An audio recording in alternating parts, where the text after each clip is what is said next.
Hello friends, welcome to SSC coaching centre. दोस्तों, आज के वीडियो में देखेंगे हम लाभ हानि का वीडियो। लाभ हानि के प्रश्न, बहुत ही शानदार क्लास। पूरा वीडियो देखिएगा, सब कुछ समझ में आएगा। लाभ हानि के इन प्रश्नों में अगर आपको कोई भी समस्या होती है तो वो आज खत्म हो जाएगी।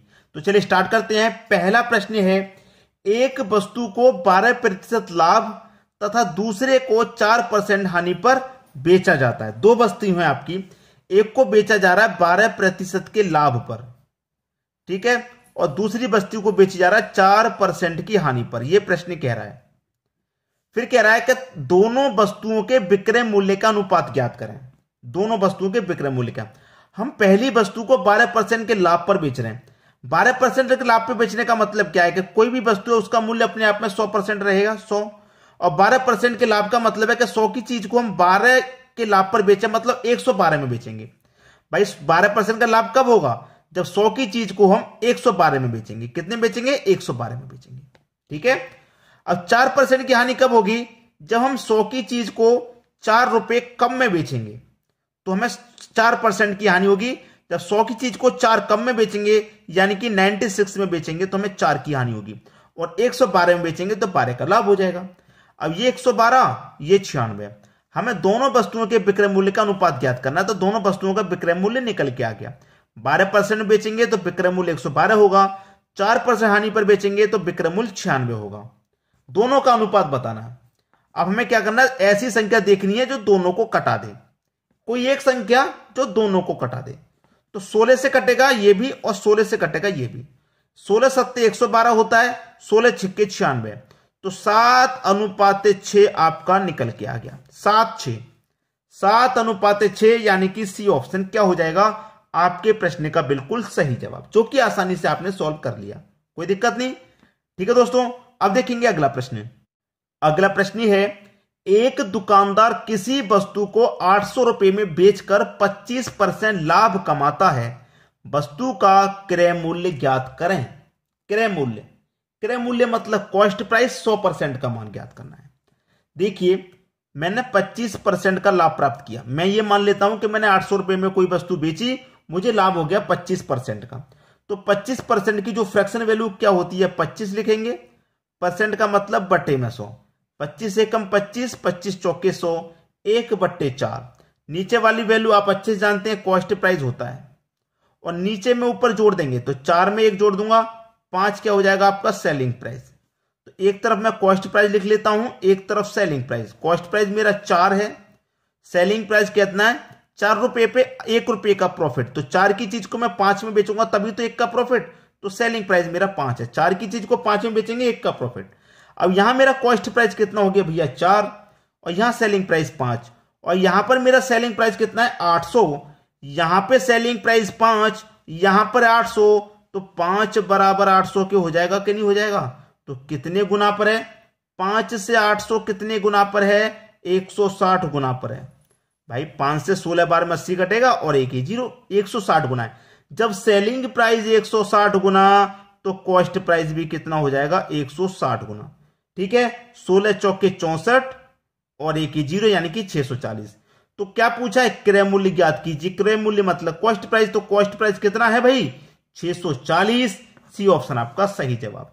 तो इन प्रश्नों को आप आसानी से बना पाएंगे, ऐसा ट्रिक हम आपको बता रहे हैं। अब देखेंगे अगला प्रश्न। अगला प्रश्न है, किसी वस्तु को 7,840 रुपए में बेचने पर 12.5% की हानि होती है। वस्तु का क्रय मूल्य ज्ञात करें। ठीक है भाई, वही करेंगे। मेरे पास क्या दिया गया? 12.5%। 12.5 का क्या मतलब? क्या? 12.5। मैं से क्या लिख सकता हूं? 12.1/2 भी लिख सकता हूं 12.5 को। तो 2 का गुना 12 से करूंगा 24, 24 में जोड़ूंगा 25/2 हो जाएगा। ये क्या हो जाएगा? 25/2। और जो प्रतिशत का साइन है, इसका मतलब भी क्या होता है? बट्टे में 100, तो बट्टे में 100 ही आ जाएगा। ऊपर 25, 100 का गुना 2 से हो जाएगा 200। 25 से कम 25 कटेगा, 25 200। नीचे वाली वैल्यू कॉस्ट प्राइस होती है और नीचे में ऊपर जोड़ देंगे तो सेलिंग प्राइस। अब यहां पर क्या हो रहा है? यहां पर हानि हो रही है। तो इसका मतलब 8 रुपए की चीज को हम 1 रुपए कम में बेचेंगे, 1 रुपए की हानि हो रही है। इसका मतलब 7 में बेचेंगे तो सेलिंग प्राइस 7 हो जाएगा। हानि वाला प्रश्न है। तो 8 रुपए की चीज पर 1 की हानि, इसका मतलब हम 7 में बेच रहे हैं। एक तरफ कॉस्ट प्राइस लिख लो, एक तरफ वही सेलिंग प्राइस। कॉस्ट प्राइस 8 है, सेलिंग प्राइस 7 हो गया। क्लियर है? हमसे पूछ क्या रहा है, क्रय मूल्य ज्ञात करें। क्रय मूल्य हमें पता करना है। अब यहां पर हमारा क्या सेलिंग प्राइस है 7,840, यहां पर कितना है 7, तो ये 7 क्या हो जाएगा 7,840 के बराबर हो जाएगा। तो भैया कितने गुना पर है, डिवाइड दे दो इससे, 7 एक कम 7, फिर से 7 एक कम 7, एक बच्चे का 14, 7 दूने का 14 और 1 0, 1120 गुना है। जब सेलिंग प्राइस 1120 गुना तो कॉस्ट प्राइस भी 1120 गुना हो जाएगा। तो 8 का गुना 0 से करेंगे 0, 8 दूने का 16 का 6, कैरी का 1, ठीक है, कैरी का 1 हो जाएगा।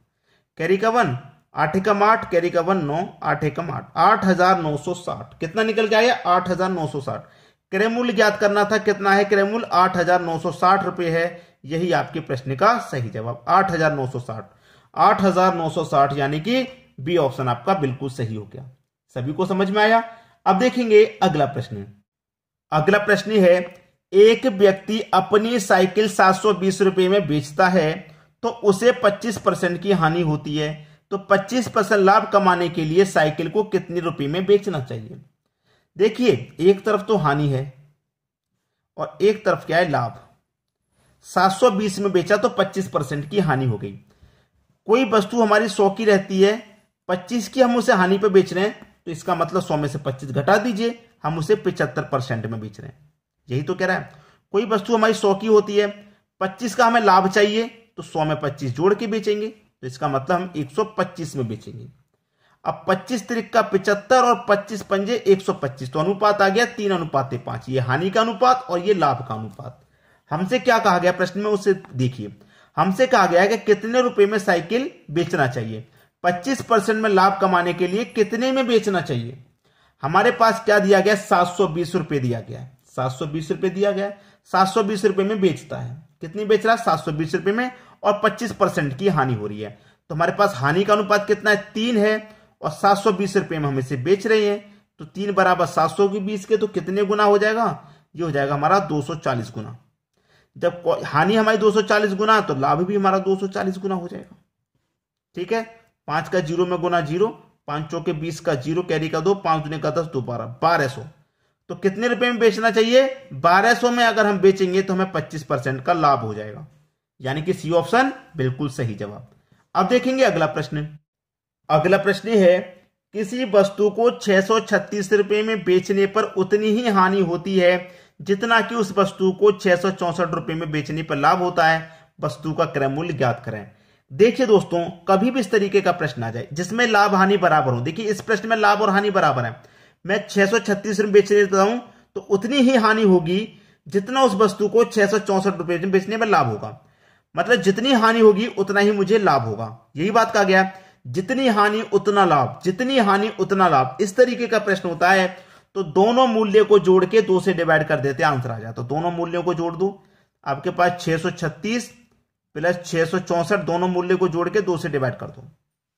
दोनों मूल्य को जोड़ूंगा, ये हो जाएगा आपका 1300, डिवाइड कर देना है 2 से, तो कितना आ जाएगा 650। खत्म प्रश्न, ये आपका आंसर हो गया 650 आंसर, सी ऑप्शन बिल्कुल सही। क्लियर सभी को, 650 आंसर। आप चाहो तो इसे चेक भी कर सकते हैं। मेरे पास आंसर आया 650। भाई देखिए पहले कितने बेच रहा था वो 636 में, और बाद में कितने में बेच रहा है वो 664 में, 664 में। अब 650 से 664 कितना अधिक है, तो आप कहेंगे सर 14 अधिक है। और 650 से 636 कितना कम है, आप कहेंगे ये 14 कम है। तो जितने का लाभ है उतने का ही तो हानि है। भाई 14 की हानि है तो 14 का ही लाभ है, बराबर लाभ हो रहा है। तो आपने चेक भी कर लिया, आपका आंसर 650। अब देखेंगे अगला प्रश्न। अगला प्रश्न है, आदमी अपनी वस्तु को निश्चित मूल्य पर बेचने पर 20% का लाभ कमाता है। यदि वह इसे दोगुने मूल्य पर बेचता है तो उसका लाभ प्रतिशत क्या होगा। अगर आपने इस प्रश्न को कहीं से भी करने का सीखा है तो आपको 20% एक्स्ट्रा मिलेगा, इसीलिए यह प्रश्न मैं आपको होमवर्क के लिए देता हूं। इस प्रश्न को आपने कहीं से भी सीखने की कोशिश की, आपको मान लीजिए 20% एक्स्ट्रा ही सीखने को मिलेगा, इसीलिए तो यह प्रश्न मैं आपको होमवर्क के लिए दे रहा हूं। और इसका जो सही आंसर है वो डी ऑप्शन है। तो जिन बच्चों का डी ऑप्शन आ रहा है 140 आ रहा है, बिल्कुल सही। जिनका नहीं आ रहा वो सोचिए क्यों नहीं आ रहा हमारा, तभी तो कह रहा हूं 20% एक्स्ट्रा सीखने को मिलेगा। तो दोस्तों आज की वीडियो में इतना ही। वीडियो पसंद आया तो लाइक करें, दोस्तों में शेयर करें। ठीक है दोस्तों, वीडियो देखने के लिए आपका बहुत बहुत धन्यवाद।